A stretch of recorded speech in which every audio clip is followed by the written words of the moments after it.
Once upon a time.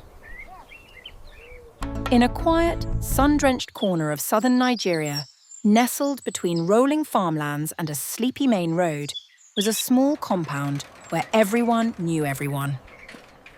3 families lived there, bound not by blood but by familiarity, routine and trust. It was the kind of place where people left their doors open, shared evening meals, and raised children together. But one year something changed. A young man named Daniel arrived in the compound. He was assigned to the nearby government school as part of his National Youth Service Corps, NYSC, posting. Daniel was in his late 20s, tall, polite, and always smiling. His NYSC uniform was always neatly ironed. He greeted everyone with, "Good morning, sir," or "Good afternoon, ma," and soon became the most trusted visitor in the compound. The residents welcomed him with open arms, especially Mrs. Ada, a kind-hearted woman who lived with her husband, Mr. Solar, and their 9-month-old daughter, Ife. Baby Ife was a bundle of joy. Her big, curious eyes and bubbly laugh could brighten anyone's day. Her chubby cheeks earned her the nickname Mama's Drum among the neighborhood women, because everyone wanted to squeeze and kiss them. Mrs. Ada ran a small provision store right outside the gate of the compound, while her husband worked long hours at a bank in town. Most days she juggled feeding, cleaning and selling goods. And like many mothers, she was exhausted. That's when Daniel stepped in.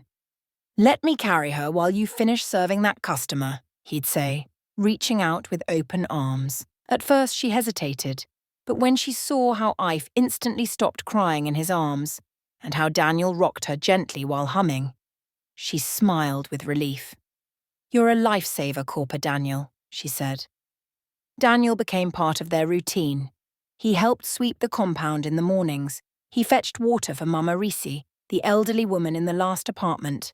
He carried groceries for Mrs. Ada, and most of all, he held baby Ife. Sometimes he would take her into his room, just to help her nap. "She likes my room better," he joked one afternoon. Not everyone laughed. Mama Risi, who had lived in the compound for over 40 years, wasn't comfortable. She watched from her wooden chair by the window, her eyes sharp and her mind clear despite her age. "That boy is too comfortable with someone else's child," she muttered one afternoon. "It's not normal." But when she voiced her concern to Mrs. Ada, the young mother brushed it off with a polite smile. "Mama, you worry too much. He's like a big brother to her." As weeks passed, Daniel's presence in the compound became part of the fabric of daily life. He even gave Mr. Solar business tips and once fixed a leaking pipe in the bathroom. Everyone praised him, and yet, Mama Risi still watched him with suspicion.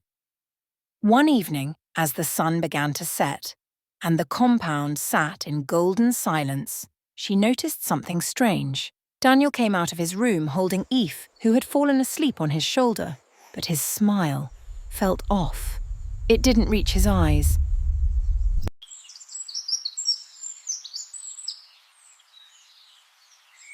The compound was peaceful, as always. Children's laughter echoed through the walls. The scent of fried plantain drifted through the air. But behind the smiles and greetings, unease began to take root. It started with the little things. Daniel began requesting to watch Ife, even when Mrs. Ada hadn't asked.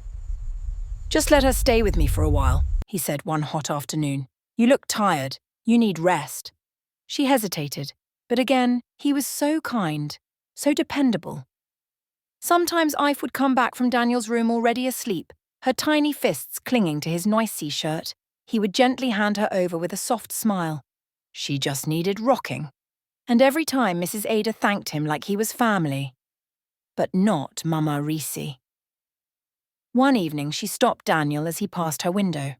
"Young man," she said slowly, "don't you have friends your age to play with?" Daniel laughed. "Mama, I like children. They're pure." She said quietly, nodding, her eyes never leaving his face. Later that night, Mrs. Ada sat feeding Ife. For some reason, she remembered what Mama Risi had said the day before. Be careful with how you trust people with your child. At the time, she had shrugged it off, but that night she found herself thinking about how often Daniel offered to take Eve, and how eager he was to keep her for hours. Was it just kindness? Or something else? Still, she pushed the thought aside. She couldn't accuse someone without proof, and besides, Daniel had never done anything wrong. Or had he?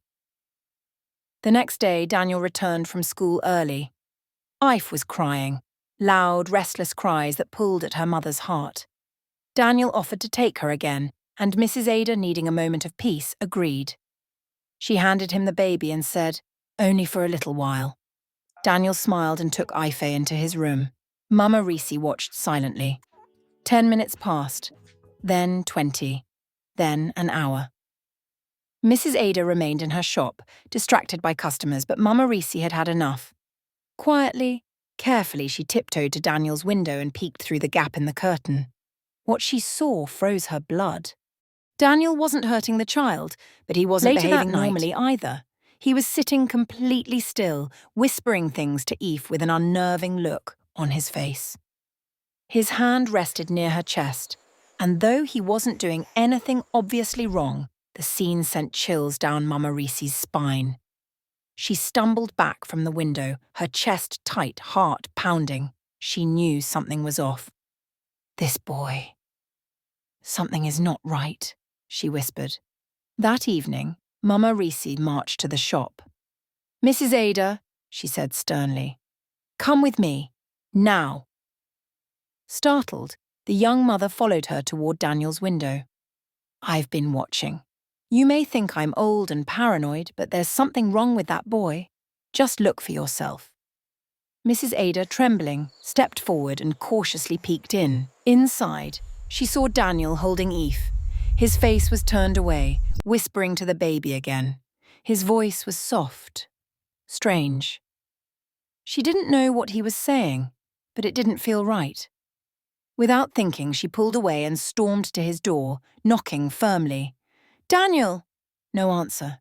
"Daniel, open this door now." Still silence. She looked at Mama Reese, fear now replacing doubt. Together they shouted, banged, and finally, the door opened. Daniel stood there, holding Eve, smiling. "Why are you shouting like that?" he asked calmly. "She's fine." Mrs. Ada reached out and grabbed her baby. She held Eve tightly, stepping back. "I don't want you holding her anymore," she said, voice shaking. Daniel looked surprised, hurt even. "What's wrong?" But Mama Reese stepped forward. "We've seen enough." Without another word, the two women left. Daniel closed the door quietly behind him. That night, Mrs. Ada didn't sleep. She watched her daughter the entire time, rocking her, crying silently, guilt creeping into her heart.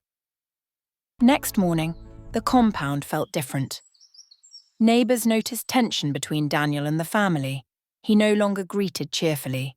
He walked quickly, avoided eye contact. Then one day, without warning, Daniel packed his things and left. He didn't say goodbye. He didn't explain. Just gone. And as quickly as he had arrived, he vanished from their lives, like smoke after a fire.